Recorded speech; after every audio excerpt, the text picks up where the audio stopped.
झूठी है, Haryana police fail है। मामले को तूल न मिले, आरोपियों को ना पकड़ा जाए, हरियाणा पुलिस का यह हथकंडा है। मैं कहना चाहूंगी कि आज हम महामहिम राज्यपाल को ज्ञापन देने जा रहे हैं और इस ज्ञापन के माध्यम से महामहिम से हस्तक्षेप की मांग करते हैं कि ये गरीब परिवार की बच्ची थी, इसलिए क्या इस बच्ची को नहीं पकड़ा जा रहा। आप हस्तक्षेप करें, आरोपियों को पकड़ा जाए, फांसी की सजा दी जाए और हरियाणा सरकार का, केंद्र सरकार का बेटी बचाओ बेटी पढ़ाओ का नारा पूरी तरह फेल हो चुका है, क्योंकि जब बेटियां बचेंगी नहीं तो पढ़ेंगी कहाँ। 11 वर्षीय दलित बच्ची का बलात्कार हुआ और उसकी हत्या हुई। आज 1.25 महीना होने के बाद भी उस बच्ची के हत्यारों का कोई सुराग नहीं मिला है। मैं 5-7 बार वहां उसके घर पर गई हूं। उसकी मां और उसकी बहन को भी प्रशासन ने गायब कर दिया है। पड़ोसी बताते हैं कि प्रशासनिक लोग यहां से ले गए कि हम अपने संरक्षण में रखेंगे ताकि विपक्ष के लोग जाकर उनसे ना मिले। 1 लाख रुपए की वहां घोषणा मंत्री जी करके आए थे, वो 1 लाख रुपया भी मुझे सूत्रों से पता चला है अभी तक वहां नहीं पहुंचा है।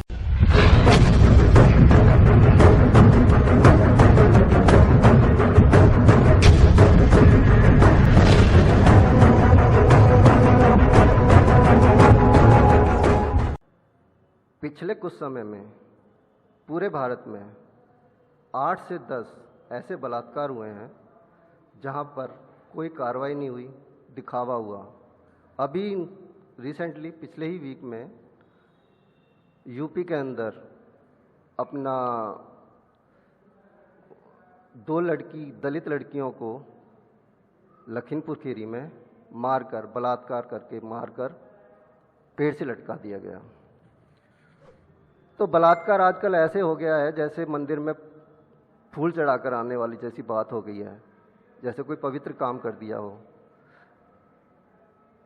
दुख की बात यह है कि हो जाने के बावजूद कोई कार्रवाई नहीं होती, कोई सुनवाई नहीं होती। हर किसी को ये लगता है कि मैं बलात्कार कर दूंगा तो मुझे कोई सजा नहीं मिलेगी।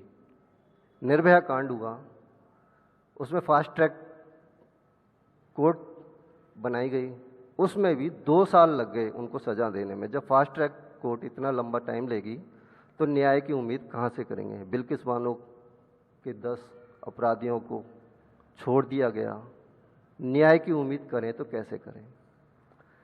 फरीदाबाद में ही एक छोटी बच्ची के साथ कांड हुआ जिसको लेकर आज शारदा राठौर जी ने धरना दिया। तो आज हम उनसे बात करेंगे कि जब ऐसी परिस्थितियां हैं कि न्याय मिलना मुश्किल हो रहा है तो उनका ये धरना प्रदर्शन कहाँ तक काम करेगा। तो शारदा जी नमस्कार। बहुत ही भयावह स्थिति है कि पहले हमारा फरीदाबाद औद्योगिक नगरी के रूप में जाना जाता था और आज फरीदाबाद को आपराधिक नगरी के रूप में जानते हैं। यहाँ महिलाओं में भय का वातावरण बना हुआ है, बच्चियाँ बिल्कुल भी सुरक्षित नहीं हैं। पिछले महीने रक्षाबंधन वाले दिन 11 अगस्त को एक छोटी बच्ची जो 11 वर्ष की थी, एक दलित परिवार से संबंध रखती थी, उसका बलात्कार हुआ और बड़ी बेरहमी से उसकी हत्या हुई। अफसोस की बात है कि आज 1.25 महीना बीत जाने पर भी बच्ची के आरोपियों को पकड़ा नहीं गया है और प्रशासन बिल्कुल आंख मूंद कर बैठा हुआ है। औपचारिकता पूरी करते हैं और कहते हैं कि हम लोग काम कर रहे हैं। अगर ये बच्ची किसी संपन्न परिवार की होती तो आज पूरे देश का मीडिया खड़ा हो जाता, सारे नेता आ जाते और अब तक आरोपी गिरफ्तार हो जाते। लेकिन ये बच्ची गरीब परिवार की थी, दलित परिवार की थी, तो इस 1.25 महीने तक कोई कार्रवाई नहीं हुई। जब हमने देखा कि बिल्कुल प्रशासन आंख मूंद कर बैठा है तो आज हमने एसडीएम ऑफिस पर धरना प्रदर्शन किया। सैकड़ों महिलाएं हमारे साथ थीं। वहाँ बहुत ज़बरदस्त रोष था, महिलाओं में एक भय का वातावरण था और सरकार के प्रति गुस्सा था। आज हमने महामहिम राज्यपाल महोदय के नाम भी ज्ञापन सौंपा है कि वो इस विषय में हस्तक्षेप करें और जो बलात्कार की शिकार मृतक बच्ची है उसको न्याय मिल सके, उसके माँ को, उसकी बहन को, उसके परिवार को न्याय मिल सके। तो आज हमने ज्ञापन भी सौंपा है और साथ ही साथ हम उस बच्ची के परिवार को कानूनी मदद भी देंगे और हर संभव मदद देने का प्रयास करेंगे ताकि उनकी संतुष्टि हो सके कि उनके साथ भी कांग्रेस पार्टी के नेता खड़े हैं और अन्य सामाजिक संगठन भी खड़े हुए हैं।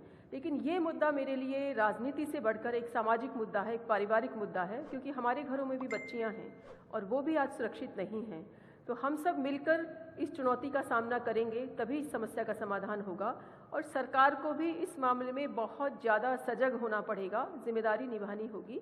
अभी तक कोई टास्क फोर्स नहीं बनाई गई है, कोई टाइम बाउंड नहीं किया गया है, सरकार की तरफ से कोई ऐसे आदेश नहीं है कि उनको गिरफ्तार किया जाए। और एसडीएम को तो यह भी नहीं पता था कि इस तरह का कोई कांड बल्लभगढ़ विधानसभा क्षेत्र में हुआ है। तो इससे ज़्यादा बड़े अफसोस की बात और क्या होगी। बेटी बचाओ बेटी पढ़ाओ का नारा पूरी तरह से विफल हो चुका है, क्योंकि जब बेटियां बचेंगी नहीं तो उन्हें पढ़ाएंगे कहाँ से। जब बेटियों को बचाना ही बहुत बड़ी चुनौती हो गया है तो बाकी के काम तो बाद में आते हैं। और आज जो ये बहुत अपनी डपली बजाते फिरते हैं कि हर घर में शौचालय, अगर आज़ाद नगर में शौचालय होता तो 11 वर्ष की मासूम बच्ची रेलवे लाइन क्रॉस करके शौच के लिए रात को क्यों जाती। अगर वो वहाँ ना जाती तो शायद हमारे बीच में वो जिंदा होती, उसका बलात्कार ना होता, उसकी हत्या ना होती। तो मैं तो अंदर से बहुत दुखी हूँ। मेरी आत्मा ने मुझे झकझोर के रख दिया है कि हम किस दिशा में जा रहे हैं, हमारे राजनीतिक लोगों की सोच क्या हो गई है, हमारी जिम्मेदारियाँ क्या हैं, क्या हम अपने कर्तव्यों को निभा रहे हैं ईमानदारी से। तो हमारी आत्मा भी हमें कचोट रही है कि हमें और बढ़ चढ़कर अपने समाज से ऐसी बुराइयों को दूर करने के लिए काम करना चाहिए और सरकार को इस मामले में तुरंत कार्रवाई करनी चाहिए ताकि आरोपियों को पकड़ा जा सके और उन्हें जल्द से जल्द फांसी की सजा दी जा सके। मैम, जो निर्भया कांड हुआ था यह एक सबसे बड़ा भयानक कांड माना जाता है अभी तक, लेकिन वह एक नॉन पॉलिटिकल मूवमेंट बनी थी और पूरा देश इसमें जुड़ गया था।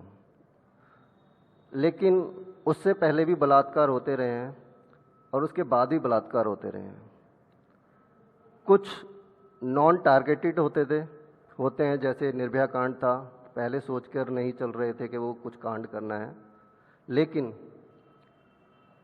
जैसा कि हाथरस में हुआ, वो प्री प्लान थे। ऐसे टारगेट हमेशा से होते रहे हैं। बिहार, यूपी, राजस्थान, मध्य प्रदेश, ये ऐसे इलाके हैं जहाँ पर इस तरह के कांड सबसे ज़्यादा होते हैं, जहाँ पर अपर कास्ट के लोग दलित वगैरह को टारगेट करते हैं। आपको क्या लगता है कि सिर्फ धरना प्रदर्शन से ही समाज सुधर जाएगा या सजा से सुधर जाएगा?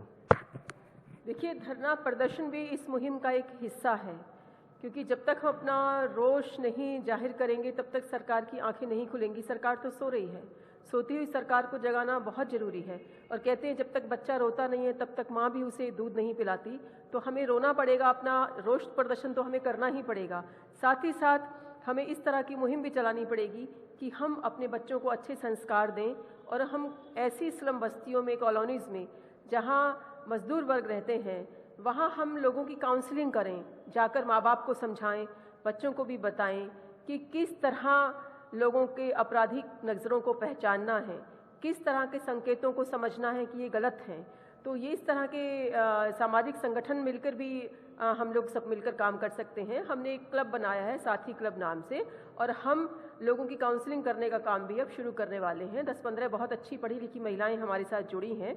तो हम इस विषय को एक मुहिम के रूप में लेंगे और हम लोगों की काउंसलिंग का काम भी शुरू करेंगे। होता क्या है कि जब भी कोई प्रदर्शन या धरने पर बैठता तो उसको विपक्षी या नेता पक्ष, जो सत्ता पक्ष है, वो उसको राजनीति का रूप दे देते हैं। भाई ये राजनीतिक मूवमेंट थी, इसमें कुछ नहीं था।